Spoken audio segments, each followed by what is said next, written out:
Hello and welcome back to my channel. So today is going to be part 1 in a Working in Korea series, and I thought I would start with a very quick expectation versus reality of what to expect when you're actually coming to work in South Korea. And in particular, I will be talking about my experiences as a researcher, but a lot of these things apply to a lot of different jobs as well. So do keep these in mind, but take it with a grain of salt because of course it will change from job to job. So, the first thing that you think about while working in Korea is Korean. Should you know it, and how much would you expect to know it? Now, if you are in a position where Korean is required, obviously you should know it. Or if you're going to be working with Koreans in Korean or who are doing work that is in Korean, of course you should have a very good knowledge of Korean. But if you're working in a place like I am, which is a research group where the primary language is English, you might expect that everything will be done in English because usually science, or my field rather, astrophysics, we do a lot of things in English. However, the reality is that even though a lot of things will happen in English, for instance, official things while talking with your advisor, or when you're talking with the other members of your group about particular research points, or writing things to publish, say, in an international journal, those will be in English. A lot of times our group meetings, we start off in English, but then the individual discussions that happen with some of the other team members, if they are predominantly Korean, will happen in Korean. So keep that in mind. And you will have to think about, okay, if they're talking in Korean, are you able to follow along? So it's really useful to know certain terminology that is used in your field. So if people do start talking in Korean in your group, you can still at least follow along a little bit. Number 2, expectation is that, in Korean dramas, we see that a lot of people have to stay very late in their offices. They have to stay until like 11 p.m. to midnight, depending on when their boss leaves, and only then they can leave.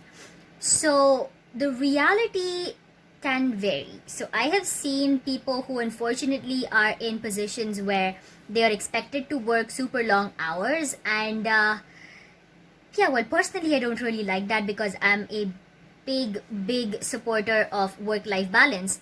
So my advice is that research your group, research the people who you're going to be working with, especially who the team manager is going to be if you're going to be working in the team. So make sure that it is a good work environment, and only then go forward with it, because it is very important to have a good work environment for your mental health.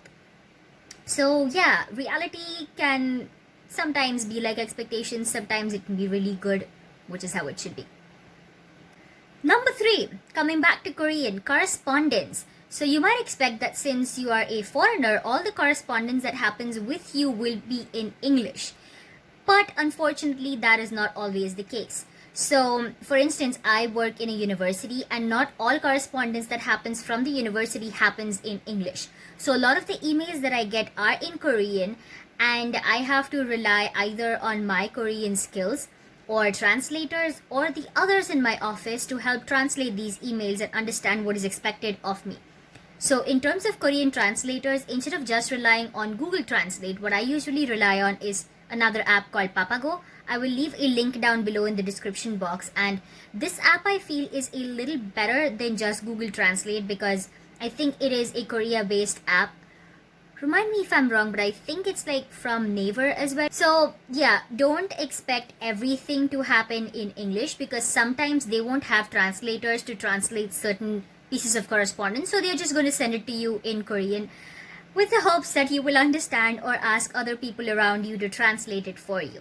So moving on, the next one is office attire. So a lot of you might think that office attire is super important everywhere, but this is not always the case. So for instance, for me, I work in a research environment. So I work in a university where office attire is not mandatory. So I can wear, as you're seeing right now, I've just come back from the office, I can wear casual attire and that is totally fine. But if you're working, say, in a company, there might be a dress code for the office which you might have to adhere to, which is usually business casual or formals depending on what position you are in. So make sure that you know what is expected before going further. Even though this is like a different country, the expectations might be different, so do keep that in mind. The next one is you might expect that you're going to be taking public transportation everywhere So depending on where you're living, the reality could be different. So for instance, if you're living very close to campus like I am, sometimes there are campus shuttles that different universities have,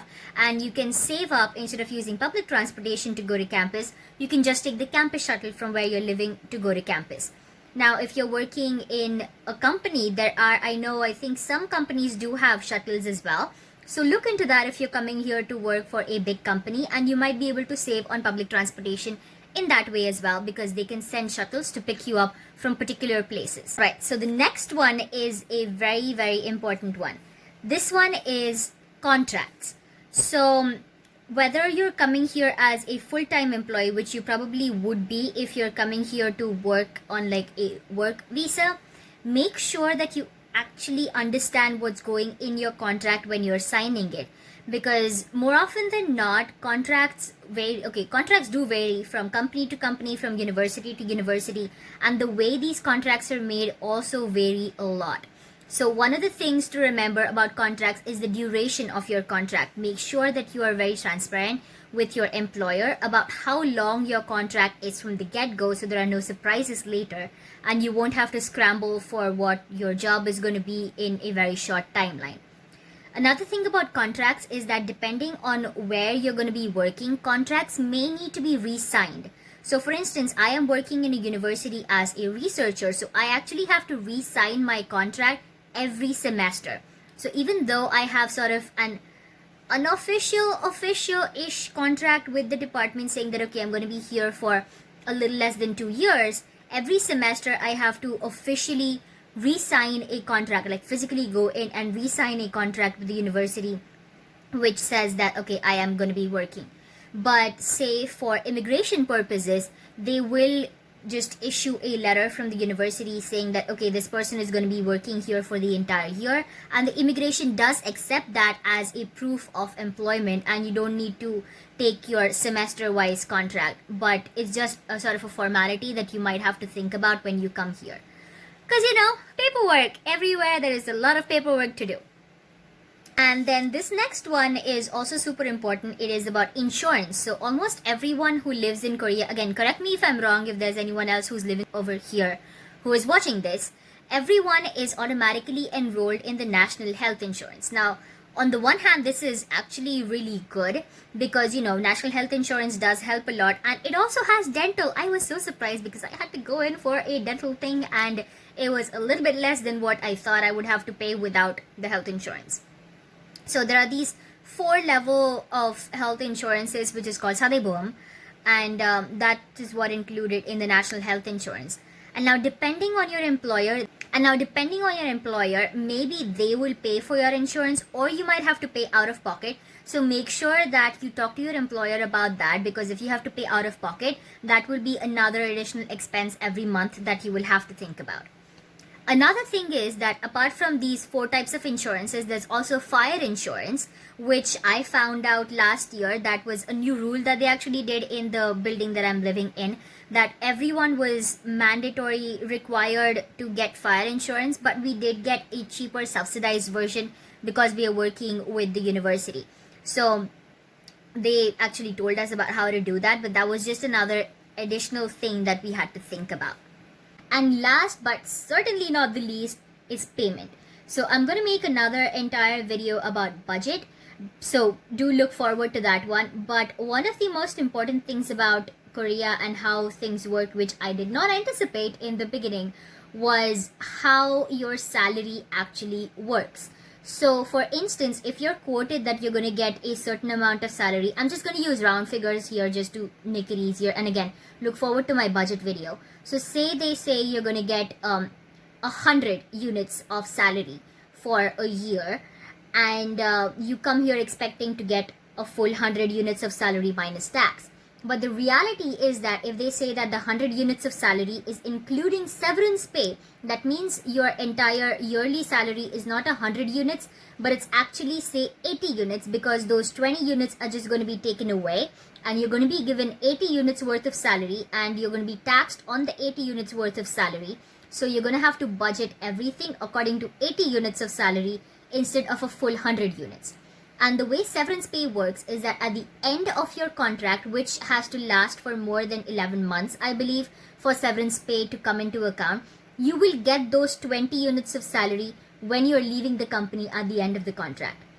So it is like a lump sum amount of money that will help you move whenever you finish the contract and go to wherever you're going next. So it's a nice thing to do. But if you're coming with the thought that you're going to get 100 units of salary for 12 months, but you only get 80, that might throw you off a bit. So do be careful about how you budget things according to how much salary you're quoted versus how much you're actually going to get in hand. Alright, so this is my first video on working in Korea. Do let me know if you have questions down below and I will try to answer as much as possible. Again, I am not the expert on this. I can only answer really for my own field, but I will try to answer the questions as much as I can. See you next time. Bye.